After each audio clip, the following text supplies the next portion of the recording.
চিকেনের মোটা অংশটা কেটে নিচ্ছি, এতে করে মশলাটা ভালোভাবে। কিছুদিন আগে আমি আরও দুইটা এনেছিলাম, তবে ওই দুইটা আমার কাছে ভালো লাগেনি।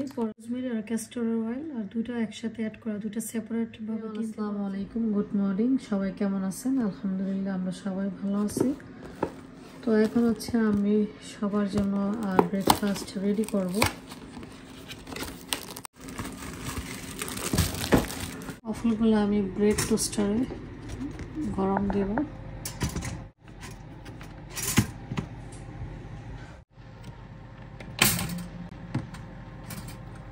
গরম হয়ে গেছে, দেখতেই পাচ্ছেন। এটা ফ্রাই প্যানেও গরম করা যায়। সবগুলা গরম করে নিয়েছি। এখন আমি ওয়াফলের উপরে ম্যাপল সিরাপটা দিয়ে দিব। তবে আমার কাছে হুইপিং ক্রিমটা নাই, হুইপিং ক্রিমটা দিয়ে খেতে আরও বেশি টেস্ট হয়। আর বেশি দিলাম না, আবার যদি লাগে তখন আবার দিয়ে নিব।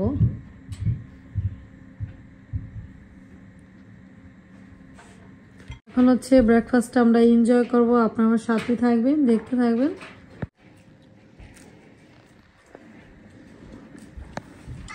Yummy Labib ji, his eyes were watching. No. Labib. এখন আপনাদের সাথে আমি শেয়ার করবো অ্যামাজন থেকে দুটো পার্সেল এসেছে গতকালকে।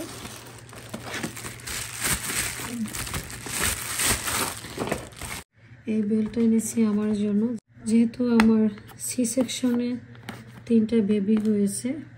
বাসায় আমি বেল্ট পরে থাকি। কিছুদিন আগেও আমি এনেছিলাম আরও দুইটা, ওই দুইটা আমার কাছে ভালো লাগেনি, পরে আমি রিটার্ন করে দিয়েছি। তো আজকে আবার এটা আনলাম।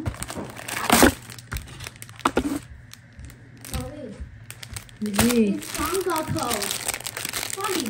আপেল জুস ঠান্ডা। জি, ওটা বাহিরে রাখো, জুসটা তুমি বাহিরে রাখো, তাহলে বেশি ঠান্ডা লাগবে না।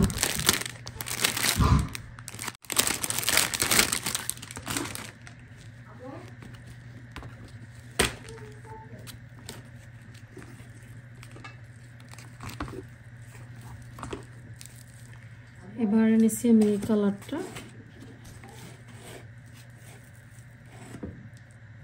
এবার বেল্টটা হচ্ছে অনেক বেশি পাতলা, এই কারণে হচ্ছে বেল্টটা আমার আনা। আগে বেল্টগুলো একটু মোটা ছিল, ওই কারণে আমি ওই বেল্টগুলো আমি রিটার্ন করে দিয়েছি।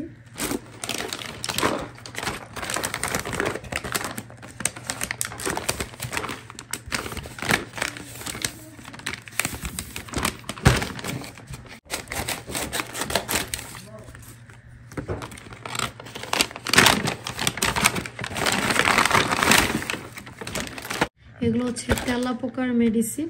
আমাদের আরেকটা বাড়ি আছে, ওই বাড়ির ভাড়াটিয়ার জন্য হচ্ছে এই মেডিসিন কিনে এনেছি। বেসমেন্টে নাকি অনেক বেশি তেলাপোকা হয়েছে। আর আমাদের এখানে তেলাপোকাটা উইন্টার টাইমে হয় বেশিরভাগ, যেহেতু উইন্টার টাইম হচ্ছে উইন্ডো, তারপর ডোর এগুলো অলওয়েজ ক্লোজ থাকে। আর সামার টাইমে তেলাপোকাটা হয় না। তবে আমার বাসায় নাই, আমার ওই সেকেন্ড বাড়িতে আছে। তো ওই জন্য হচ্ছে কিনে এনেছি এগুলো। যেহেতু আমরা ওই বাড়ির মালিক, আমাদেরই এগুলো কিনে দিতে হবে। কিন্তু তেলাপোকাটা তো ও বানিয়েছে, এখন আমাদের এগুলো কিনে দিতে হবে। এটা সবারই করতে হয়। এখন আমি রান্না করব। রান্না করার আগে আমি চাচ্ছি মাথায় তেল দিব। আমি সপ্তাহে তেল দিই মাথায় 2 বার। তো আমি কি তেল দিই এখন আপনাদের সাথে শেয়ার করব। এটা হচ্ছে রোজমেরি আর ক্যাস্টর অয়েল, আর দুইটা একসাথে অ্যাড করা, দুইটা সেপারেট ভাবে কিনতে পাওয়া যায়। তো দুইটা যেহেতু একসাথে অ্যাড করা আছে, তাই আমি এটি কিনে নিয়েছি। তো এটা আমি কেন, আমার অনেক বেশি চুল পড়ে, চুলের জন্য আমি মেডিসিনও খেয়েছি। মেডিসিন খাওয়ার পরও আমার চুল পড়াটা বন্ধ হয়নি। আমি স্কিন ডাক্তারের কাছে একবার না অনেকবারই আমি গিয়েছি। তো এই তেলটা হচ্ছে আমি দিই, এই তেলের সাথে এই তেলটা আমি এখন ইউজ করব। এই যে তেলটা দেখেন,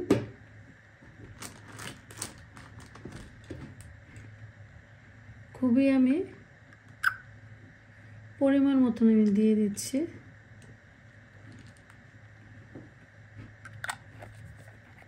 এটা আমি সপ্তাহে 2 বার ইউজ করি। তো এখন হচ্ছে তেলটা আমি ভালোভাবে মিশিয়ে নিচ্ছি।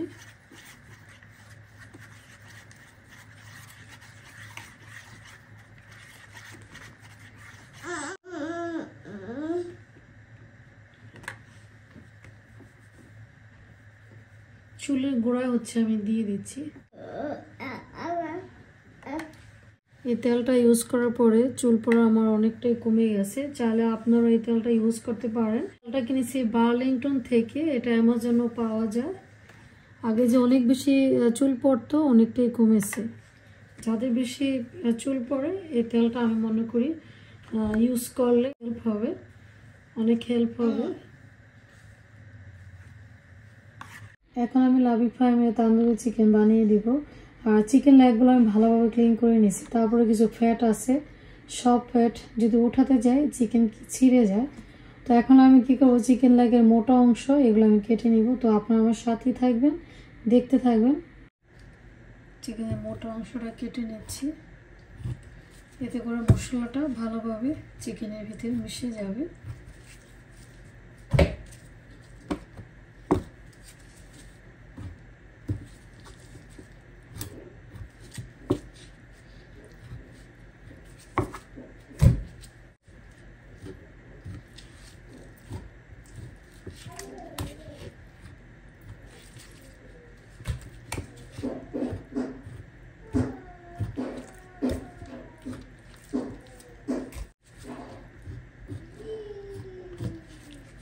লেগ আমি কেটে নিয়েছি।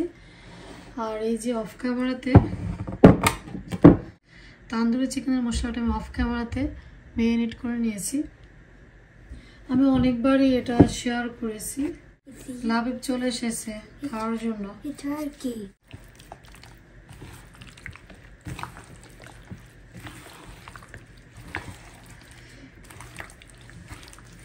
মশলা মাখানো শেষ। আর আজকে আমি ফ্রাই প্যানে তান্দুরি চিকেনটা আমি ফ্রাই করব না, আমি আজকে ওভেনে বেক করব। তো আপনারা আমার সাথেই থাকবেন, দেখতে থাকবেন। বেকিং ট্রেতে আমি ফয়েল পেপারটা দিয়েছি। ফয়েল পেপারটা না দিলেও চলে, তবে দেওয়ার কারণটা হচ্ছে চিকেন থেকে বের হবে, পানি বের হবে। তখন দেখা যাবে ট্রেটার অবস্থা খুবই খারাপ হয়ে যাবে। তো যা পানি বের হবে ফয়েল পেপারের উপরেই থাকবে। ফয়েল পেপারটা কি করব, যখন চিকেনটা হয়ে যাবে তখন এটা আমি গার্বেজ করে দিব। তখন আমার এই ট্রেটা খুব বেশি ক্লিন করা লাগবে না।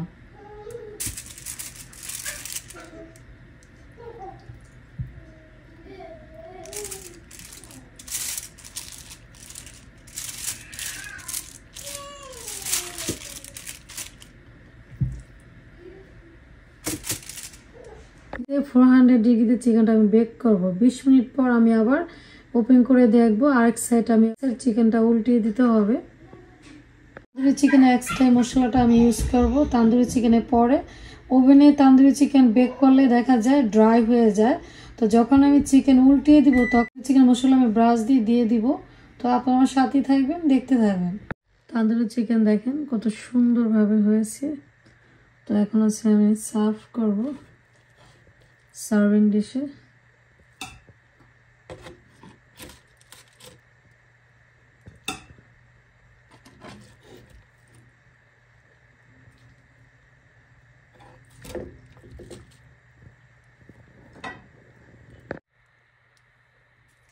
অল্পটা দেখেন। এখন এটাকে এই যে দেখেন এভাবে এটা ধরে গার্বেজ করে দিব। তবে এগুলো হচ্ছে তেল, আমি যে চিকেনের মশলার সাথে তেল অ্যাড করেছিলাম, এই যে তেল। আর যদি এটা না দিতাম তাহলে এগুলো সব এটার ভিতরে লেগে থাকতো। এই জন্য হচ্ছে এই ইয়াটা ইউজ করা, এই ফয়েল পেপারটা এই জন্য ইউজ করা। টেবিলে আমি সার্ভ করে দিয়েছি তান্দুরি চিকেন আর এই যে নান। আরও নান আপনাদের ভাইয়া গরম করতেছে, যে দুটো গরম হয়েছে ওই দুটো আমি নিয়ে আসছি। তো এই ছিল আজকের আমার ব্লগ। আজ এই পর্যন্ত। ভালো থাকবেন, সুস্থ থাকবেন, আল্লাহ হাফেজ।